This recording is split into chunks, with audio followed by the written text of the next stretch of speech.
Hello nurses, welcome to my YouTube channel study with Manisha. तर आज मी तुम्हा सर्वांसमोर व्हिडिओ घेऊन आलेली आहे understanding exam pattern and mark distribution for DHS आणि DMER. मला आपल्या भरपूर जणांचे मेसेज आले इंस्टाग्रामवर की तुम्ही कसा अभ्यास केला हे प्लीज आम्हाला सांगा.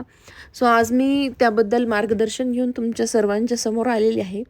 आणि आपण पहिले कोणतीही एक्झाम प्रिपेअर करायचे पहिले तो एक्झाम पॅटर्न कसा असतो हे पहिले बघणं गरजेचं आहे. या दोन्ही एक्झाम नर्सिंगमधून GNM BSc MSc पासआउट झालेल्या कॅन्डिडेट्ससाठी आहे.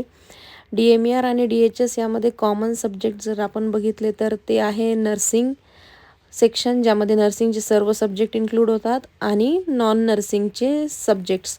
जसं की आपण नॉन नर्सिंग म्हणलं की त्यामध्ये येणारे सब्जेक्ट्स वेगवेगळे आहेत. पहिले आपण क्वेश्चन डिस्ट्रीब्युशन थोडंसं बघून घेऊया की कशारीत्या यामध्ये एक्झाम्समध्ये क्वेश्चनचं डिस्ट्रीब्युशन केलं जातं. या दोन्ही एक्झाममध्ये क्वेश्चन डिस्ट्रीब्युशन हे वेगवेगळ्या प्रकारे आपल्याला बघायला मिळतं. DMERमध्ये नर्सिंगचे आपल्याला 40 क्वेश्चन येतात आणि नॉन नर्सिंगचे जे पोर्शन आहे त्यातले आपल्याला 60 क्वेश्चन्स येतात.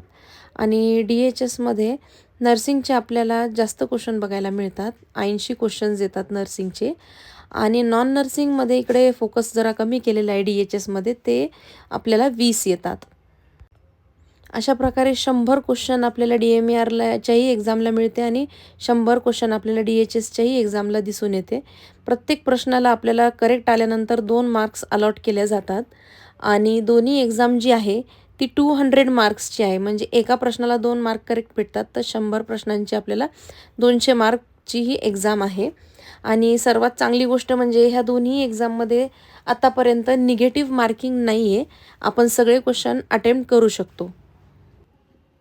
आपण नॉन नर्सिंग सब्जेक्टमध्ये कोणकोणते सब्जेक्ट्स इन्क्लूड केल्या जातात हे आपण बघूया. दोन्ही एक्झाममध्ये नॉन नर्सिंग आपल्याला कॉमन बघायला मिळतं. तर त्यातला पहिला पार्ट येतो मराठी ग्रामर, म्हणजेच मराठी व्याकरण. सेकंड आपल्याला येणार इंग्लिश ग्रामर, म्हणजेच इंग्रजी व्याकरणाचे प्रश्न आपल्याला एक्झाममध्ये विचारले जाणार. नेक्स्ट सेक्शन येतो जनरल नॉलेज, म्हणजे सामान्य ज्ञान, जनरल नॉलेज. आणि त्यानंतर येते रिझनिंग अँड ॲप्टिट्यूड, म्हणजेच बुद्धिमत्ता व गणित यावर आधारित प्रश्न आपल्याला विचारले जातात. तर हे 4 कंपोनंट महत्त्वाचे आहे.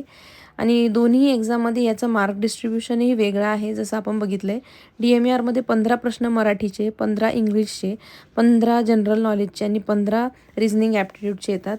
व DHSमध्ये हे क्वेश्चन वेगळे आहेत. DHSमध्ये ह्याला जास्त वेटेज नाही दिलेलं. 5-5 क्वेश्चन प्रत्येक सेक्शनचे विचारले जातात आणि एकूण 20 प्रश्न DHSला आणि 60 प्रश्न हे DMERला विचारले जातात. जसं की आपण बघितलं की एका प्रश्नाला 2 मार्कचं अलॉटमेंट दिलेलं आहे.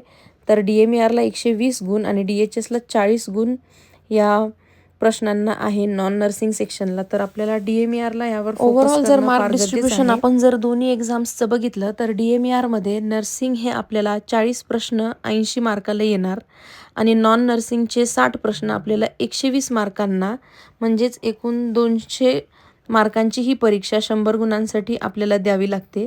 व DHSची जी एक्झाम आहे त्यात नर्सिंगचे 80 प्रश्न आपल्याला 160 मार्कासाठी अपिअर करावं लागते आणि नॉन नर्सिंगचे 20 प्रश्न आपल्याला 40 मार्कांसाठी अपिअर करावं लागते. असे एकूण 200 मार्कांची ही परीक्षा आपल्याला द्यावं लागते 100 प्रश्नांसाठी. ही exam online computer based test मार्फत घेतल्या जाते व याचे रिझल्टसुद्धा ऑफिशियल वेबसाईटवरती ऑनलाईन पब्लिश होतात. हे क्वेश्चन्स DMER 2023 मधले आहे. आणि अशाच क्वेश्चन्स, टिप्स आणि ट्रिक्स एक्झामसाठी आपण तयारी कशाप्रकारे करावी ह्यासाठी माझ्या चॅनलला सबस्क्राईब करा, लाईक, शेअर आणि कमेंटसुद्धा करा. व्हिडिओ बघितल्याबद्दल धन्यवाद.